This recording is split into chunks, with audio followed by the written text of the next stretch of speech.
आप सभी को मेरा नमस्कार। तो दोस्तों, आज मैं आपके लिए इस वीडियो में दशा माता की छठी कहानी लेकर आई हूँ। तो प्रेम से बोलिए दशा महारानी की जय हो।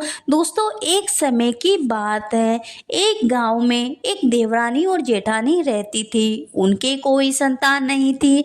वे मेहनत मजदूरी करके पेट पालती थी।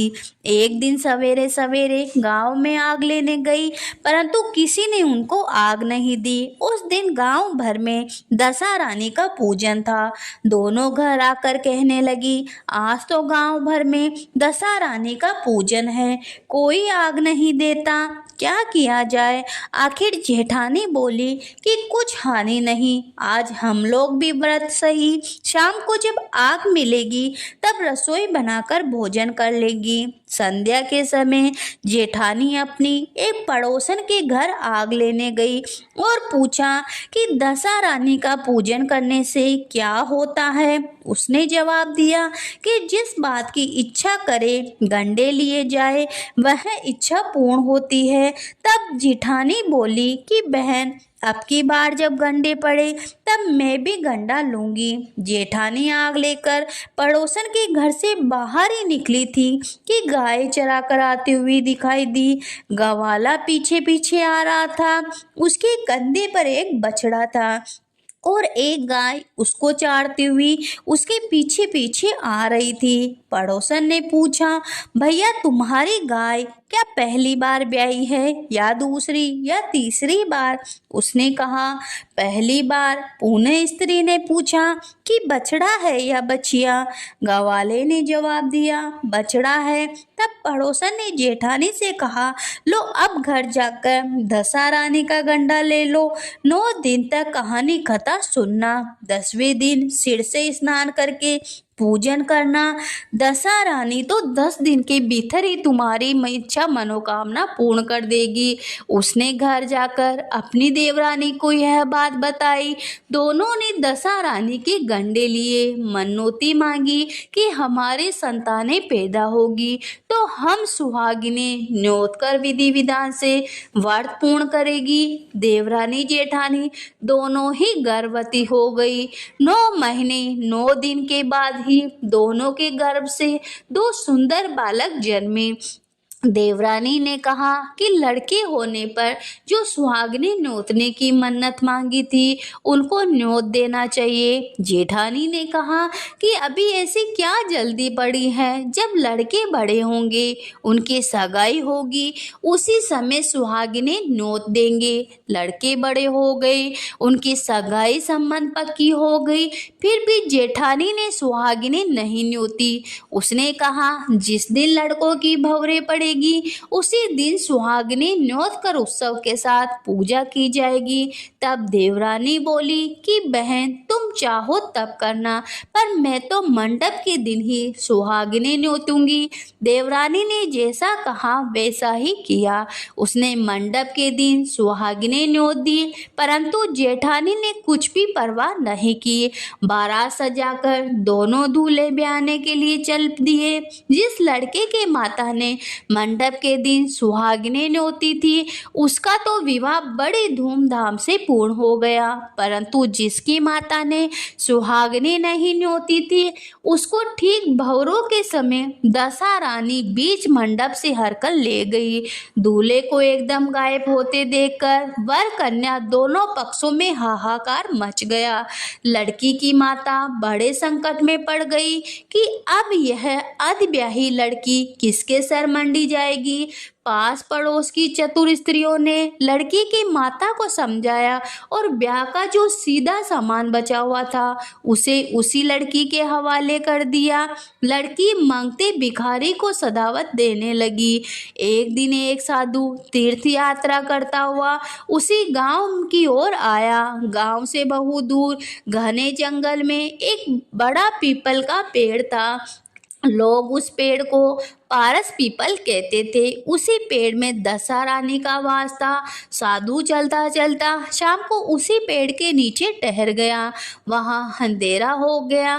जब दिया बत्ती का समय हुआ तो झाड़ूदार ने आकर उसी पेड़ के पास मैदान में झाड़ू लगाई। फिर बिस्ती ने आकर जमीन छिड़की और माली ने आकर फूल बिखेर दिए। तब अनेक देवता अनेक प्रकार की पोशाकें पहने हुए आकर यथा स्नान बैठने लगे। सबसे पीछे स्वर्ग से राजा इंद्र का सिंहासन उतरा। उसी के साथ अनेक अप्सराएं सजा सामान सहित वहां आई और इंद्र के सिंहासन के सामने नाचने लगी। उसी समय दशा रानी उस अति ब्याहे लड़के को गोद में लिए पीपल के पेड़ से उतरी। इंद्र के साथ साथ स्वर्ग से एक सुरा गांव भी उतरी। उसने 2 कटोरे दूध लिए। लड़के ने अधब्याही के भाग का 1 कटोरा दूध अलग निकाल दिया और 1 कटोरा दूध पी लिया। जब तक नाच तमाशा होता रहा, दशा रानी लड़के को गोद में लिए बैठी रही। सवेरा होते होते देवताओं का दरबार भंग हुआ। साधु भी वहां से चलकर गांव में चला गया। वही साधु गांव में भिक्षा मांगता मांगता उसी अधब्याही लड़की के घर आया। लड़की ने उसके लिए भोजन तैयार किया। बाबा जी भोजन करने बैठे तब लड़की ने 3 पतले परोसकर एक को अधब्याही वर के नाम से अलग करके सरका दी। एक पत्तल बाबा जी के सामने परोसी और एक पत्तल उसने सामने रखी। बाबा जी ने अपने आप से कहा, वह जो बात वहां देखने में आई वही बात यहाँ भी देखने में आ रही है। लड़की ने पूछा, क्या बाबा जी? बाबा ने बात बतलाते हुए कहा, हम वैरागी लोग ऐसे अनेक बातों को कहा करते हैं। तुमको इन बातों से क्या प्रयोजन है? तुम भी तो भोजन करो। लड़की हट कर गई। फिर भी बाबा चुपचाप रहे। तब लड़की बोली कि आप साधु हैं, मैं सती हूँ। आप या तो अपनी बात का भेद बताइए या मेरा श्राप लीजिए। तब बाबा ने रात का सारा हाल उसे बता दिया। उसने बाबा के साथ उस पीपल के पास जाने का निश्चय किया। बाबा आगे आगे चले, लड़की उसके पीछे चली। बाबा लड़की को पारस पीपल के पास छोड़कर चले गए।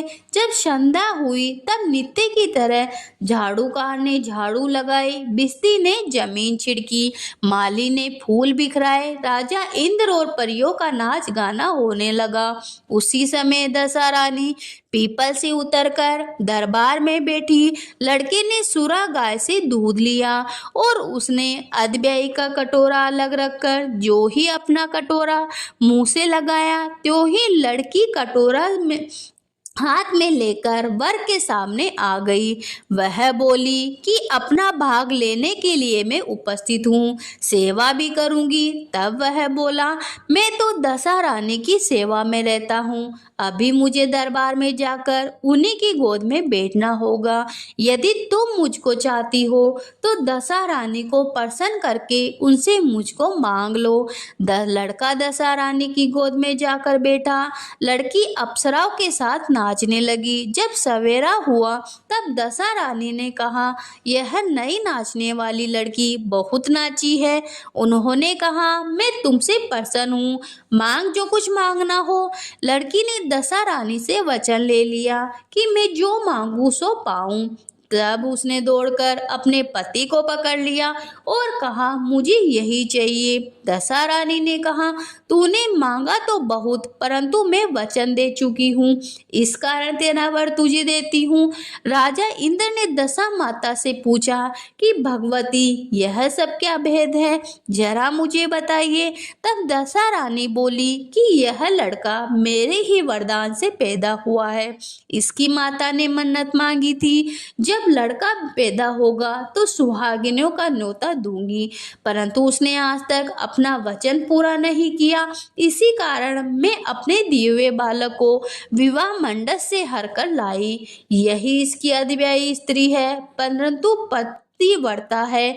इसी कारण यह देव समाज में पहुंचकर मुझसे अपना पति छीन लिए जाती है। दशा रानी के ऐसे वचन सुनकर इंद्रादि सब देवताओं ने वर कन्या के ऊपर फूल बरसाए। तब तक साधु बाबा भी वहां आ गए। साधु बाबा, उसके पीछे दूल्हा और उसके पीछे लड़की, इस प्रकार तीनों गांव की ओर चले। जब वे लोग गांव के समीप पहुंचे तब लोगों ने लड़की के पिता को खबर की कि तुम्हारी लड़की अपने दूल्हे के साथ वापस आ रही है।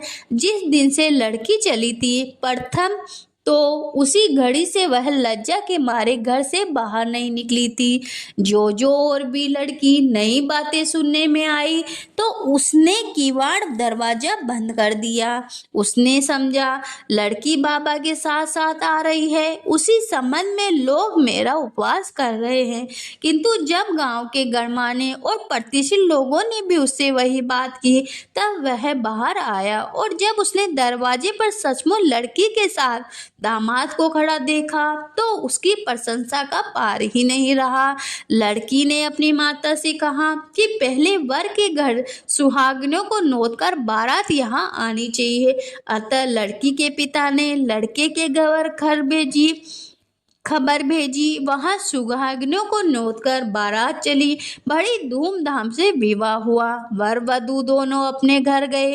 तब फिर से लड़के की माता ने सुहागिनें नोती। दशा रानी ने जैसी सती की दशा फेरी वैसी यह कथा के श्रोता वक्ता सभी का कल्याण हो, सभी पर दशा माता अपनी कृपा बनाए रखे।